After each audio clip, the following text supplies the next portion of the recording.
This is to visionaries. I was having an interesting conversation with my sibling yesterday. We were talking about one of our cousins.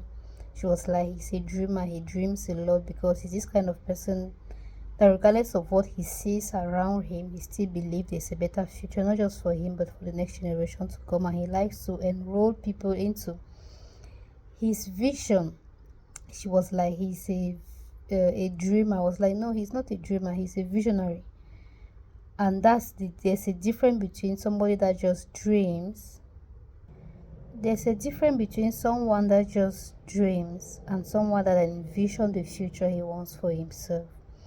Most of us dream. We wish, like, dream in sense of we just wish our life will be better one day, our life will be different one day, and we think we have to wait till we deal with every single physical challenge that we are going through right now before we can breathe, before we can think of, okay, what else, what did I really want, what was it that I really wanted before this thing started. But the life we live in, we don't have, I don't know, the luxury of waiting till certain things are settled before you start dreaming.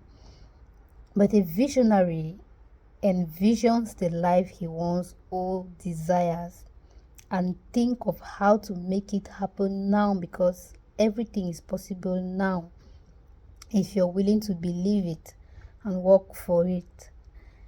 Doesn't mean certain things like, and the idea of your vision coming to friction depending on other things, whether it's other thing externally that you have no control over, it's just a waste of time, because that's you giving power to that thing to be able to help you manifest the vision you have for yourself. Why God gave you the power to make that happen, if you understand the principle required for its manifestation, for the vision coming to fruition.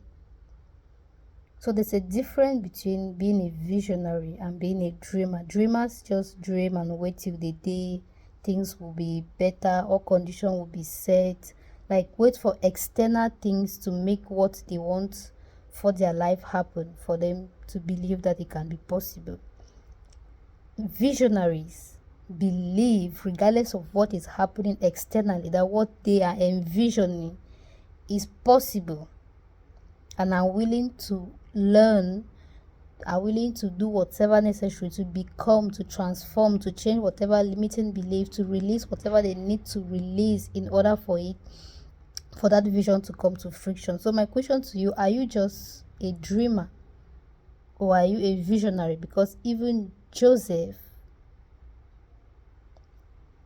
that had a dream, it wasn't just a dream, it was a visionary, which is why he knew that even when his brother put him in a pit, he went to Potiphar's house, was working as a boy, was cleaning, taking care of the house and everything. After that, being falsely accused, went to prison. He knew that he had a vision. He saw himself somewhere.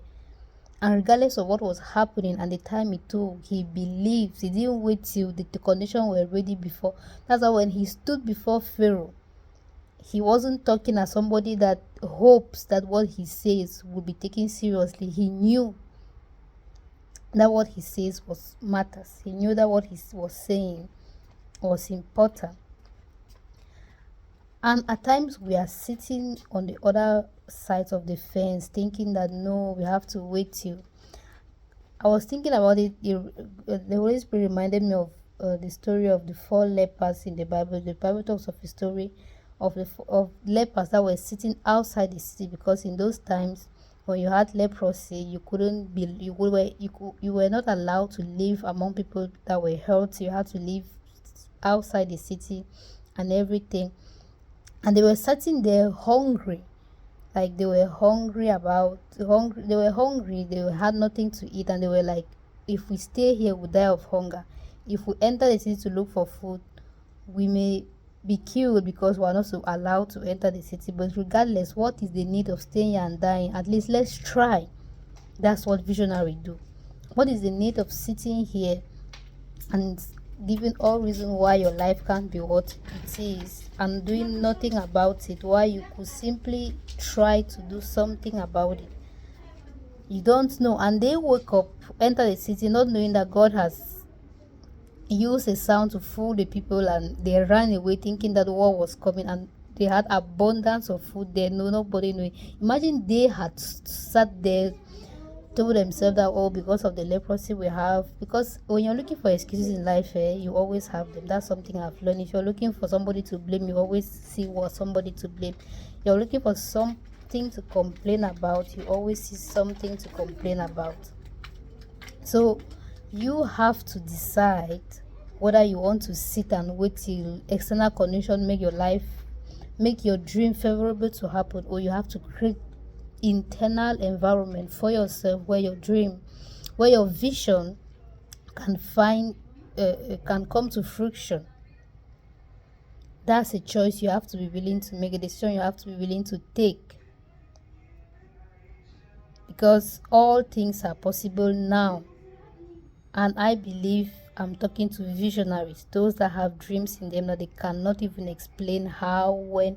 Like Mary that asked the angel, how shall this thing come to pass? They said the power of the Holy Spirit shall overshadow you. So that things in your heart, but you're just so scared of even trying, of even saying it, because people around you be like, are you dreaming in this kind of environment, this kind of country? Who do you think you are?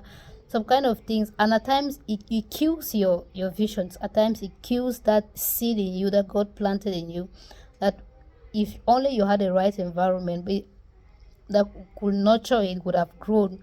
But even if you don't have the right environment, you can cultivate an internal environment. If you don't have the right external environment, you can create an internal environment, which is what I had to do to keep my dreams going, regardless of how long it took and how people misunderstood me, of how I was insulted, laughed at, and everything. I had to be willing to create an internal environment to sustain that seed, because even those that are laughing at you today will be blessed by what you're dreaming at, your visionary today. Those that are mocking you, those that are looking at you as, who do you think you are, some kind of things, they would be blessed by it tomorrow, but they don't know, and trying to convince them is a waste of time. So create that internal environment within you, and you have the Holy Spirit to help you do that. Like, we have been so blessed to have God himself living with us 24/7. What a blessing it is. Why not make good use of that? Why not use it to your own advantage? Why not use it in a way that, and stop in a way that will not just benefit you, but benefit generations to come, because we are able to live today based on sacrifice some of people that live before us made. So we have a responsibility to live a life that our children will be able to build upon, not have to start from scratch. I pray this is a blessing to you. Until next time, I want you to become, attract, and enjoy all God has for you.